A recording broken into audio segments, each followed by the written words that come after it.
Good morning, good afternoon, and good evening, Comp 2 students. This video today is going to show you how to specifically use Brightspace for your Comp 2 class. When you log into Brightspace, this is what you're going to see first. There's a Brightspace in 7 minutes video that I highly suggest watching. You can scroll down and find your classes here. They're going to be in alphabetical order always, or if you click up on this little box, you can have courses and you can select them and pin them to the top. So I've pinned this one to be able to access it. Click on this and you'll be able to go to the class that you need. Now, when you open up your class, whether it is on Brightspace or on the app, you're always going to have announcements and you will always see like the work to do. It'll always default to what is called the course homepage. Always, always, always read the announcements. I will not be emailing work anymore. You will need to read the announcements to see what is due that week and what modules need to be done. While Brightspace does show you the work to do, similar to what the other portal did, you need to make sure that you are actually looking at content in order to do your work. There are two ways to access content in the class. You can click on the Content tab up here, or you can scroll all the way to the bottom and see all of the modules that you'll be doing in this course. What I'm going to do is I'm going to click on Content. For those of you who may be saying, I clicked on the work to do and I don't see instructions, that's because you need to go through the modules. Each module is going to have a breakdown of like what the module is going to be doing, and then it'll give you a breakdown by the week, what all is due that week and when things are due. So everything that is due that week will either be open or closed, and it will show you where it is. The no-show assignment has passed, it is closed, I cannot do it. The introductions is here for me as the student, so I can go in and look at them. The first day handout is here. I can go in and look at those. Now, I'm going to go look at the arguments basics revisited because that is the module that we are going to work on this week, week 2. Cohort norms is here. Here's the flyer. It says go to assignment. Now, I decided I'm going to upload my file for this, and I want you to upload a file. You will hit add file. If you've already submitted one and it says you've already submitted it, you're still going to add a file. So add file, go to my computer, hit upload, and then we'll do due dates, hit open. It says it's done here, we'll hit add. Okay, we're done.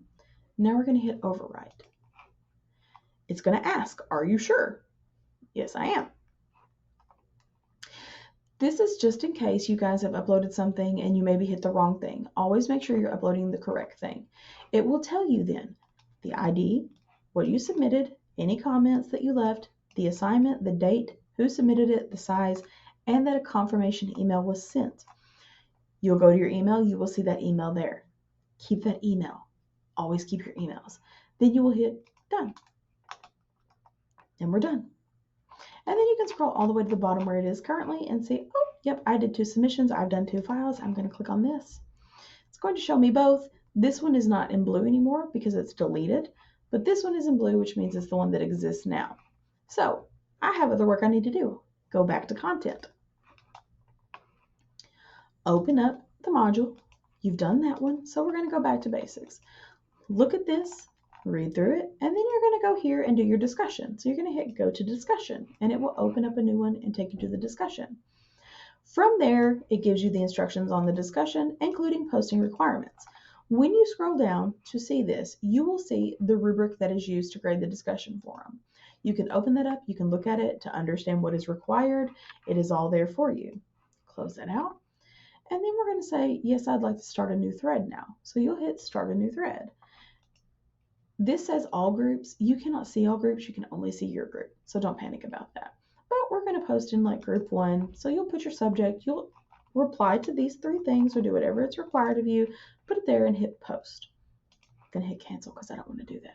Now, going into group 1, I want to reply to the 2 other people that I need to reply to. So I'm going to hit on this one and look at it. And then I'm going to go down. I'm going to read his and I'm going to hit reply to thread. That's one reply. Then you'll go back to view topic, scroll back down, find another person, reply to that. That is how you will access that. So we're going to go back to content. Let's see if there's anything else here that we need to look at. Citing sources, reading and responding. There is a Turnitin assignment. So you can hit open link in web browser And most of you are very familiar with Turnitin. If you've used it, if not, it's easy enough. You're going to hit Upload Submission. You're going to choose a file. Always choose your files, and always please make sure that you are using Microsoft Word or Google Scholar. If you're using Word, you're going to do it this way. Choose a file from your computer. If you're using not Google Scholar, Google Docs, you can do Cloud Submission and hit Google Drive and go in and select that one. Always make sure you're selecting the right thing. You can hit Upload and Review. It's going to take a minute with Turnitin, so be patient with that one. You can see what you are uploading. You can preview it. You can see everything, and then you will submit it. If you turn the wrong thing into Turnitin, there is no reasoning for that. You will not receive an email if you turn something into Turnitin. The only one you receive an email on is assignments. You can download a digital receipt though, so you can download that and have that as proof. And if you want to check for things to make sure that Turnitin actually did turn something in, you can just hit refresh. So let's hit refresh on this. And it will show you a similarity percentage. If you see, after you hit refresh, if you see the similarity, you've turned your assignment in, you're done, you're good to go. Okay? So we've done all those. I've done all that I needed to do, and now I'm going to go do this one. I'm going to click on this. I'm going to read my instructions. I understand what I need to do, and then I'm going to click on this and do my assignments, and then I'm done for the week. Okay? Please keep in mind that when you're doing this work, you need to be engaging in the class every 2 to 3 days. Discussion forums don't end once you just finish your discussion. You do need to be engaging in discussion. There are other things you can do with Brightspace though. So you can look at your class list if you would like, if you want to email me. I will say that if you're emailing me, it will automatically put in the section you are in when you email me, so you can select it and hit email. I cannot email right now because the student that I'm on has been blocked from doing that, but it'll have a little email thing here. You can type it in, email, good to go. You can look at the class list through groups, or you can do it by everybody. So you can hit apply and it'll show everyone if you want to email the entire class. Generally, you're wanting to email your group though. You can look at your grades from here as well. And it will break your grades down by discussion boards and each discussion board and how much you make per discussion board. Same thing for homework assignments, how much you've made on those assignments. Every other assignment is there and it will tell you what you've made and how much you've made on it.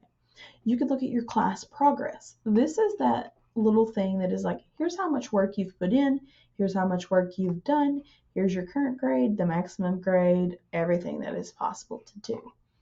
It tells you. So it has an assignment, it's awaiting grading, not been graded yet. This will show you the graded submissions once it's graded. Same thing with discussion forums. No posts have been authored by me. I can't see it. It works that way. You can also look at things through the course tools, so you can read your announcements specifically that way and see all the announcements that are available for that week. It's easier to read them there because it's bigger screen. You can look at checklists if they are available in your class. I am not using checklists in this class, so you don't have to worry about it here. You can also look at your group and the specific groups you are in. So when you pull this one up, you're not going to see all 5 groups or however many groups are in the class. You will only see your group number, and you can view the members that way. You will also only see the peer review groups that you are in. Those are different and they are randomized for you. So you may be in one with the person you're in with your cohort. You may not. It just depends. You can view assignments this way. If you're one of those people who would prefer to see all the assignments that we're going to do, aside from Turnitin assignments, the day they open and the day they're due, it is here for you to look at and make note of all those. Same thing with discussions. You can go through and look at discussion boards. Most of them you will not be able to actually see yet, but you can see when they open and when they close. And it will tell you, that'll give you an idea.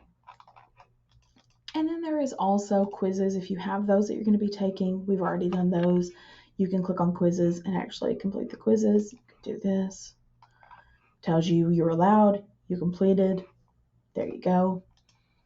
Same thing for surveys. If your class utilizes any surveys, they'll be here and you can do them from there. Class list, we already looked at that. And then there's also awards. If you're given an award, you can look at your awards that way. But please always remember when you're doing the work in the class, you need to be doing it through the content, through the modules, not just clicking on work to do. Work to do is nice. It kind of shows you what's there and what you're going to do, but don't rely on that for instructions. The modules exist for that reason. I know Brightspace is a little difficult to navigate, but you guys are going to get it. It's great. It's wonderful to use, and I know you're going to enjoy it by the time we get done with the semester. Hope you guys have a great day. Bye.